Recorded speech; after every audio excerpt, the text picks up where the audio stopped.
시편은 총 150편으로 되어 있습니다. 그중 절반 이상이 다윗의 시입니다. 그런데 오늘 시편 이 90편은 모세가 쓴 시입니다. 연대를 따져보면 시편 150편 중에서 가장 먼저 쓰여진 것, 가장 오래된 시편이죠. 그래서 시편의 원조가 시편 90편입니다. 시편의 원조 모세의 시에서 인생의 요한함을 다시 한번 생각하게 합니다. 인생은 티끌 같다. 인생은 잠깐이다. 아침에 돋는 풀 같고 세월은 얼마나 빨리 지나가는지 신속하게 날아가는 화살 같다. 이런 표현을 하죠. 하나님은 영원하신데 인간은 죄를 범함으로 죽음이 찾아왔고, 또 이스라엘 백성들을 생각해 보면은 이들은 가데스 바네아에서 또 불순종으로 인한 또 징계를 받게 되고 20세 이상의 사람들은 약속의 땅에 들어가지 못하게 되죠. 그러면서 70, 80 이 나이에 죽음을 맞이하게 되는 출애굽 1세대들의 그 비극적 현실을 목도하면서 참 이 허무한 인생들이 하나님의 긍휼과 도움을 받아서 인생을 아름답게 살아갈 수 있는 기도를 이 시편은 가르쳐주고 있습니다. 120년의 삶을 살았던 모세, 하나님께 이렇게 기도합니다. 우리 날 계수함을 가르치사 지혜로운 마음을 얻게 하소서. 짧은 인생이기에 지난 날을 후회하며 살아갈 것이 아니라 우리는 인생을 지혜롭게 살아가는 법을 배울 수 있기를 바랍니다. 우선 그래서 이 시편 90편 말씀 가운데 모세가 그 첫 번째 살펴보려고 하는 것은 주님이 우리의 거처가 되신다 하는 부분들을 한번 생각해 보려고 합니다. 시편의 원조 모세는 이렇게 오늘 시편이 시작되는데요. 시편 90편 1절입니다. 짧은데 한번 같이 한번 봅시다. 시작. 주여 주는 대대에 우리의 거처가 되셨나이다. 하나님에 대한 그 호칭도 아주 단순하게 시편의 원조 모세는 주여라고 얘기합니다. 주님이 그런데 우리의 거처가 되셨나이다. 거처. 히브리 말로 마흔이라는 이 말이 이 말은 좀 다양하게 쓰입니다. 마흔. 이게 어떤 한 특정한 곳을 이야기하는 것이 아니고 성전, 궁전, 마을, 운막, 동굴 뭐 이런 다양한 곳에 사용되는 단어예요. 마흔이라는 단어가. 그러니까 특별한 곳을 이야기하는 것이 아니에요. 그냥 거하는 곳. 그런데 여기에 제가 말씀드리고 싶은 것은 뭐냐 하면은 모세는 세상의 어떤 특별한 특정한 곳, 넓고 화려한 곳, 그런 곳을 거처로 삼겠다는 것이 아니라 주님이 우리의 거처가 되셨다 이렇게 고백한단 말이에요. 하나님께서 우리의 피난처가 되시고 은신처가 되시고 우리의 피할 산성이고 토피성이 되시고 등등 우리 시편에도 많이 등장하는 그런 표현들이죠. 그런데 모세는 하나님께서 우리의 거처가 되신다라는 고백을 하고 있어요. 우리는 세상을 영원한 거처인 것처럼 착각하며 살 때가 많습니다. 인생은 나그네입니다. 주님이 부르시면 가야 합니다. 하나님께서 이스라엘 백성의 거처가 되어주셨다 했는데 오늘날에도 믿음의 사람들에게 우리 주님은 영원한 거처가 되어주십니다. 우리가 머물 것은 이 땅의 집이 아니라 우리가 머물 것은 주님의 품입니다. 주님이 우리의 거처가 되신다는 거예요. 주님이. 하나님은 영원하신 분인데 이 영원하신 하나님 앞에 인생은 너무나 보잘것없는 그런 존재입니다. 그래서 시편 오늘 90편 5절 말씀에도 주께서 그들을 홍수처럼 쓸어가시나이다. 그들은 잠깐 자는 것 같으며 아침에 덮는 풀 같으니이다. 홍수가 닥치면은 순식간에 모든 것을 확 쓸어간. 그래서 인생을 여기에 생각하면서 잠깐 자는 것 같고 아침에 돋는 풀 같다. 인생의 덧없음을 얘기합니다. 모세는 120년이라는 파란만장한 삶을 살았지만 돌이켜보니까 하나님의 영원하심 앞에 120년의 삶도 그냥 한 밤의 한 경점, 즉 영원하신 하나님 앞에 우리 인생은 그냥 점을 하나 딱 찍어 놓는 정도의 짧게 그냥 살다가 가는 게 그게 우리 인생이더라는 거예요.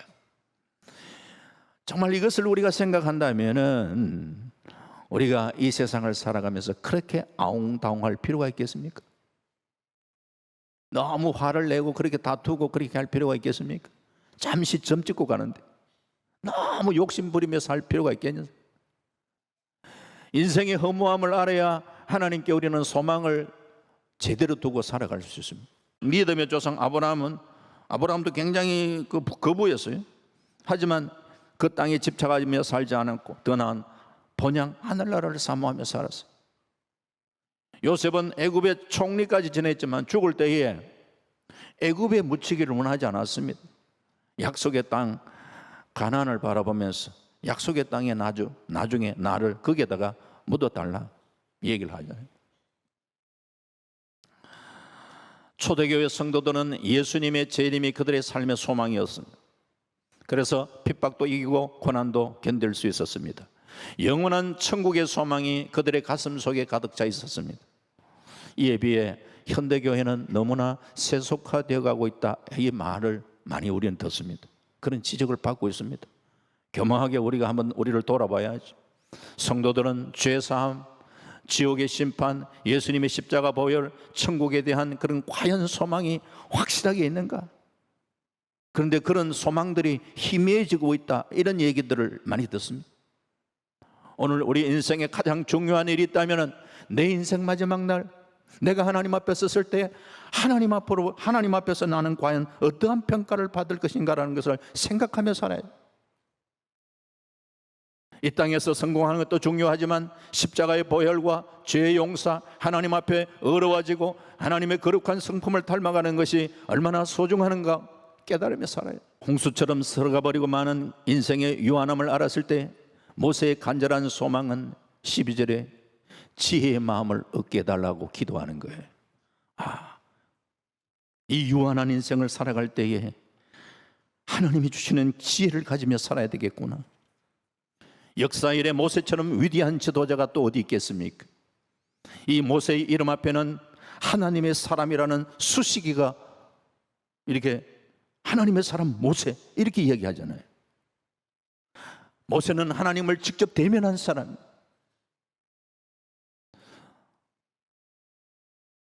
이스라엘 백성들을 영적으로 그들을 이끄는 역할을 했던 영적 지도자예요.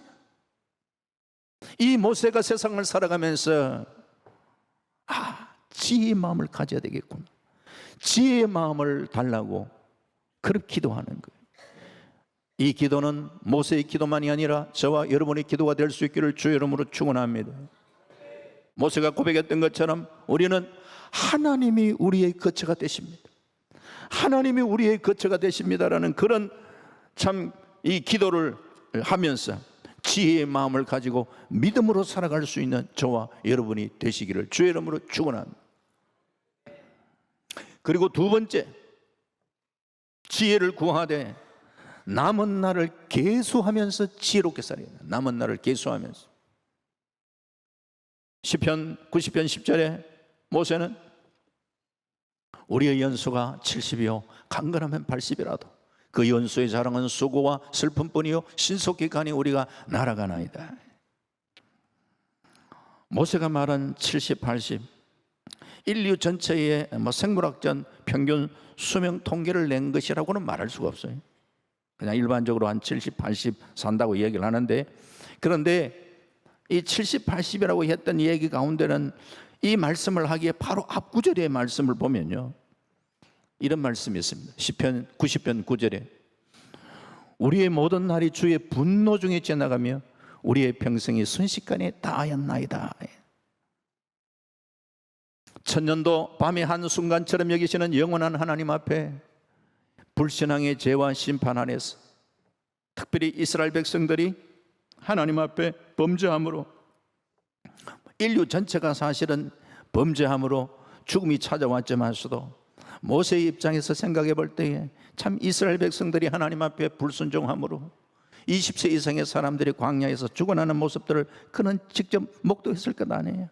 그래서 하나님의 진노 때문에 죄로 인하여 인생의 70, 80 불과한 덧없는 삶을 살고 있구나라는 것을 그가 고백하고 있잖아요. 바로 그런 그가 나이 80이 되었을 때에 민족 구원을 위한 하나님의 부름을 받았잖아요. 모세의 생각에는 자기가 자기 나이를 생각해 볼 때 이제 하나님 앞에 가야 될 그런 나이가 다 되었다고 생각하는 그 나이에 내가 뭘 할 수 있겠는가 이런 생각하지 하겠지 않겠습니까? 그러기에 자신의 부족도 느껴지면서 하나님의 그 부름 앞에 소명을 거절을 합니다. 하지만 하나님의 부르심은 너무나 확실했습니다. 더 이상 거절하지 못하고 나이 80의 부름을 받고 하나님의 사명을 그는 감당하려고 나서는데 훌쩍 지나간 세월을 바라보니까 아마 지나간 세월에 대한 후회가 있었을 것 아니겠습니까? 지난 80년의 삶을 돌아보면은 하나님이 모세를 이스라엘 민족의 지도자로 세우기 위해서 기다려 주셨던 그런 세월들 아니었겠습니까? 이처럼 자신의 부름을 빨리 깨닫지 못하고 다른 방향으로 나아가면은 이 돌아오는데 시간이 많이 걸려요. 방향을 바로 잡는데 많은 대가 지불을 한다마니 이걸 일찍 깨달으면은 좀 더 일찍 자신이 준비되어 하나님의 사명을 제대로 깨달았으면은 더 좋았을 텐데, 더 일찍 주님 앞에 부름을 받을 수 있을 텐데 이렇게 생각할 수 있지 않겠어요? 하지만 비록 늦게 80의 부름을 받았지만서도 지금까지는 비록 그렇게 살았다 할지라도 내 남은 날은 지금까지 잃어버렸던 그런 날들보다 더 지혜롭게 살아야 되지 않겠는가? 헛되게 그렇게 살아왔던 과거, 그게 아니라 이제 내 남은 날 하루하루는 정말 지혜롭게 살아야 되지 않겠는가라는 이런 마음을 가지면서 시편 90편 12절에 우리에게 우리 날 계수함을 가르치사 지혜로운 마음을 얻게 하소서라고 기도하고 있는 거예요. 내 남은 삶은 흔들리지 않게 살고 싶습니다. 후회 없이 살고 싶습니다.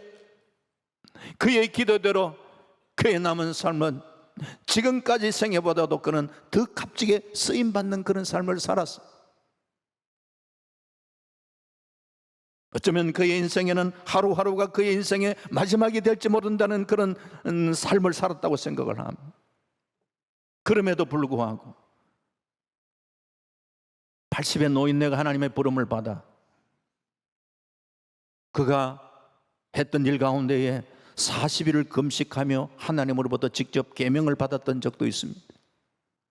나이 있는 어르신들은요, 하루하루 드시는 힘으로, 하루 그냥 먹는, 하루 드시는 힘으로 살아간다 해도 과언이 아닌데 40일을 금식했다는 것은 생명을 하나님께 내맡기고 살아가는 인생 아니겠습니까? 그랬더니만 그가 허비했다고 생각했던 그 40년의 세월만큼 그의 생을 하나님께서 연장시키시면서 그의 80의 부름을 받아서 120의 하나님의 부름을 받을 때까지 정말 귀하게 존귀한 삶을 그는 살았지 않습니까? 우리도 하나님으로부터 짧고 유한한 시간을 부여받았습니다. 많은 사람들이 돈을 최고로 생각을 하는 경우가 많습니다만 성경은 돈보다도 시간이 더 중요함을 일깨워주고 있습니다. 시간으로 돈을 살 수 있지만 돈으로는 시간을 살 수 없습니다. 한번 지나간 시간은 다시 돌이킬 수 없습니다. 나갔던 돈은 다시 돌아올 수 있지만 한번 지나간 시간은 다시 돌아오지 않습니다. 지나간 내 청춘, 내 인생 한번 가버리면 돌아오지 않습니다. 아무리 많은 돈을 지불한다 할지라도 단 10분도 결코 되찾을 수 없습니다. 그러기에 주어진 유한한 시간 의미 있고 보람되게 우리는 살아야 되지 않겠습니까? 그렇기 때문에 하나님 앞에 필요한 게 지혜를 가지며 살아가야 됩니다. 하나님, 하루하루 하나님께서 내게 선물로 주시는 이 시간을 낭비하지 않도록 하나님, 우리의 날 계수하는 지혜의 마음을 가지며 지혜롭게 살아갈 수 있도록 하나님 도와주시기를 원합니다. 그렇게 기도해야 되지 않겠습니까?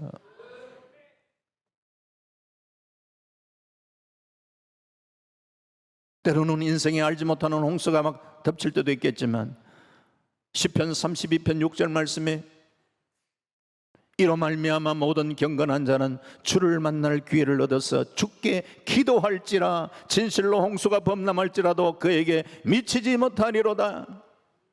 홍수 같은 재앙이 우리에게 덮친 자 할지라도 지혜로운 자는 그때 뭘 하느냐? 하나님 앞에 기도한다는 거예요. 그래서 기도하면서 홍수 때 오히려 그것에 그때 하나님 앞에 매달려 간구하고 기도하다가 그때 그것이 하나님을 만날 기회로 삼는다는 거예요. 그게 지혜자의 모습이에요.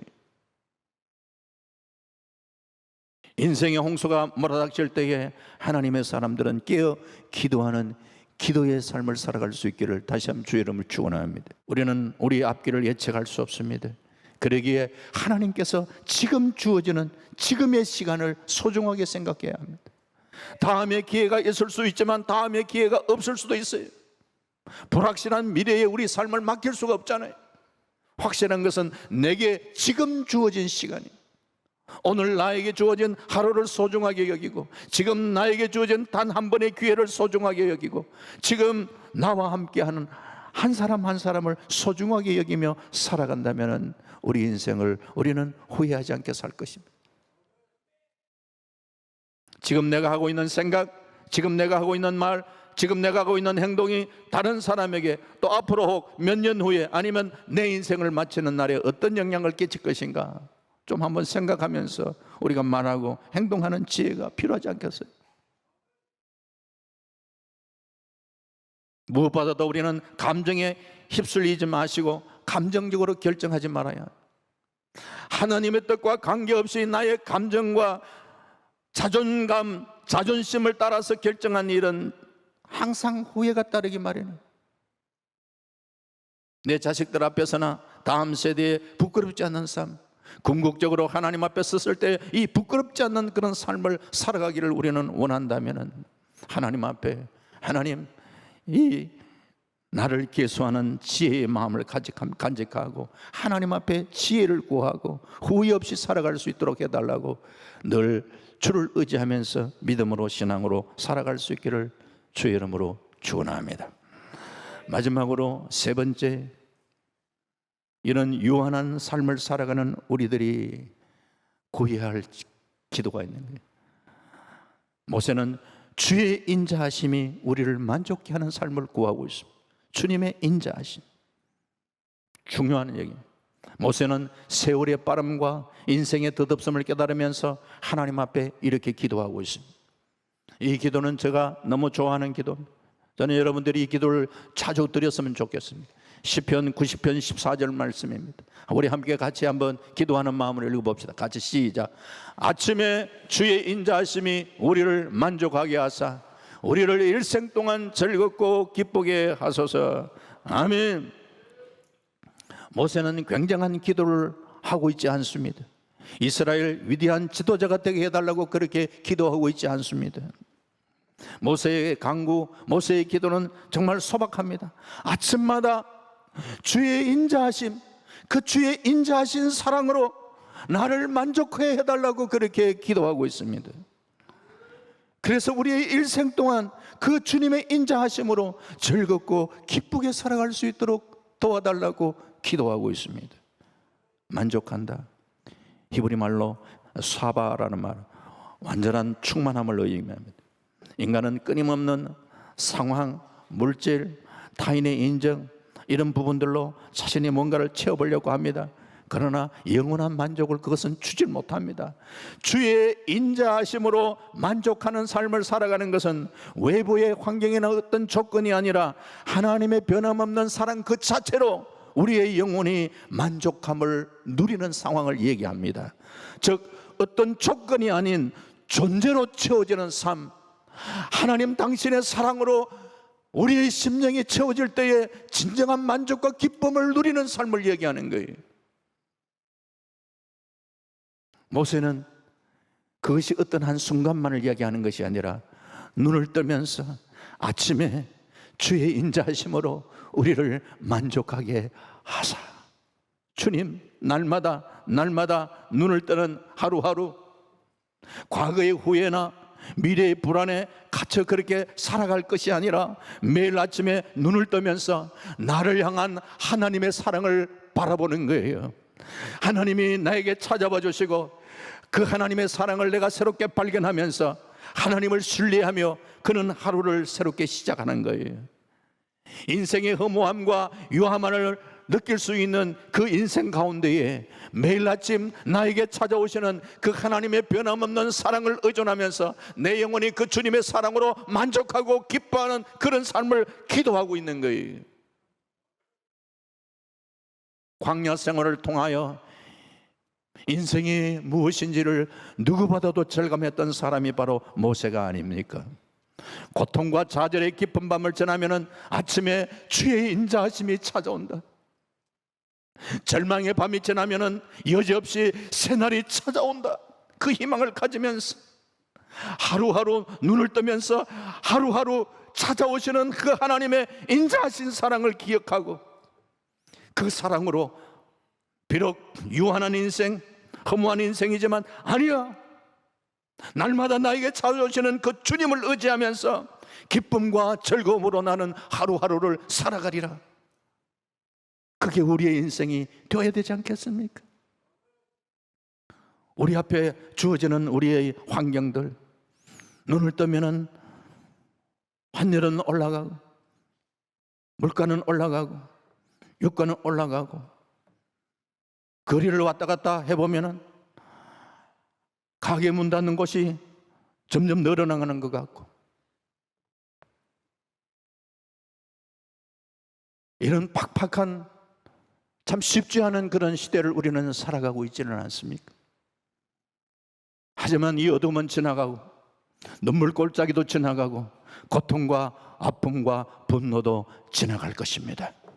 오늘 우리들은 이 환경 속에 눈을 뜨면서 그 환경에 의존하면서 우리는 불평하고 원망하며 살아가는 인생이 아니라 오늘도 우리도 눈을 뜨면서 날마다 나에게 찾아오시는 그 하나님의 사랑, 그 하나님의 인자하심, 그 하나님을 기대하고 하나님, 하루하루를 살아갈 때에 오늘도 주님의 그 사랑으로 내가 버티겠습니다. 주님의 그 사랑으로 내가 새 힘을 얻겠습니다. 그 주님의 사랑으로 기쁘고 즐겁게 이 세상을 살아갈 수 있도록 주님 도와주십시오. 이게 저와 여러분의 기도가 되어야 되지 않겠습니까? 고난은 변장된 축복이라고 말을 하지만 고난은 고난이에요.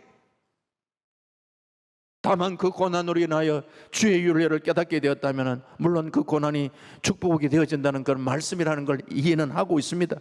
하지만 고난 자체가 축복이라고 말하는 건 아니잖아요. 힘든 건 힘들잖아요. 하루하루 힘든 시간 속에 우리가 나름대로는 최선을 다하지만 참 쉽지 않은 시대를 살아가는 우리들에게 주님은 이 약속의 말씀이 저와 여러분에게 힘이 되길 바랍니다. 주님의 인자하신 사랑, 변함없는 그 헷세대의 사랑이 날마다 우리에게 찾아왔어. 힘든 시대를 살아가는 우리들에게 기쁨을 상실하기 쉬운 이 시대 속에 하나님으로 주시는 즐거움과 기쁨을 잃지 않고 살아가는, 그래서 그 주님과 동행하는 삶을 살아갈 수 있도록 주님 도와주시길 원합니다. 이런 삶이 매일매일 지속된다면 우리의 남은 생은 승리할 수 있는 믿음의 삶을 우리는 살아갈 수 있지 않겠습니까? 오늘 본문의 홍수를 통해서도 인생의 덧없음을 바라보는 지혜를 배우면서 남은 삶 후회 없이 살아가는 그런 모습이 저와 여러분이 되시길 바랍니다. 지나간 과거에 매여 살지 마시고 미래를 소망하며 살아가시되 하루하루 주어지는 오늘을 소중하게 생각하고 행복하고 주로 인한 즐거움을 놓치지 않기를 바랍니다. 잠시 잠깐 살다가 가는 인생들입니다. 그러기에 서로 사랑하며 섬기며 행복하게 살아갈 수 있기를 바랍니다. 말씀했습니다. 하루하루 살아가면서 하나님의 인자하심이 얼마나 큰지 그 하나님의 사랑에 감사하며 살아가십시다. 매일 아침마다 찾아오시는 그 하나님의 인자하신 사랑으로 만족하셔서 힘든 세상을 잘 이겨나가시고 하나님의 그 은혜로 내게 주어지시는 하루하루의 기회를 놓치지 않고 잘 활용을 해서 일생 주의 뜻을 이루어드리는 복된 삶을 살아갈 수 있는 저와 여러분이 되시기를 주의 이름으로 축원합니다. 이 프로그램은 여러분의 미디어 선교 후원으로 제작되었습니다. 선교는 사명, 후원은 동역. 당신도 복음을 전할 수 있습니다. 선교 후원 02-6333-1003번